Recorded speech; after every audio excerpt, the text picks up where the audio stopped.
काशी के राजा की 3 पुत्रियां थीं, अंबा, अंबिका और अंबालिका।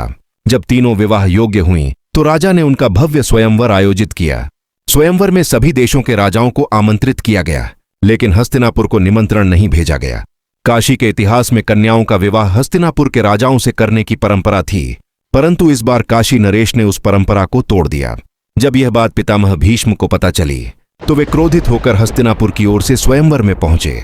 वहां उन्होंने घोषणा की, जो मुझसे युद्ध में विजयी होगा वही तीनों राजकुमारियों को अपने साथ ले जा सकता है। अंबा पहले से ही राजा शाल्व से प्रेम करती थी, इसीलिए राजा शाल्व ने अंबा के लिए भीष्म से युद्ध किया, परंतु वे भीष्म से पराजित हो गए। भीष्म तीनों कन्याओं को लेकर हस्तिनापुर चल दिए।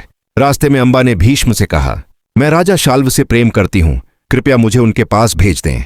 भीष्म ने अंबा को सम्मानपूर्वक अनुमति दी और शाल्व के पास भेज दिया, लेकिन शाल्व ने दूसरे द्वारा जीती गई कन्या कहकर अंबा को अस्वीकार किया।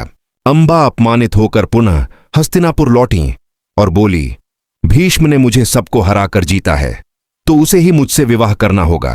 भीष्म ने कहा, देवी मुझे क्षमा कीजिए, मैंने ब्रह्मचर्य का प्रण लिया है, मैं आपसे विवाह नहीं कर सकता। अंबा बोली, मैं आर्यावर्त के हर राजा को तुम्हारे खिलाफ युद्ध के लिए बुलाऊंगी। भीष्म ने कहा, मेरे विरुद्ध युद्ध करने के लिए आपकी मदद कोई नहीं करेगा, लेकिन यदि तुम न्याय चाहती हो तो मेरे गुरु भगवान परशुराम के पास जाओ। अंबा परशुराम को सब कुछ बताती है।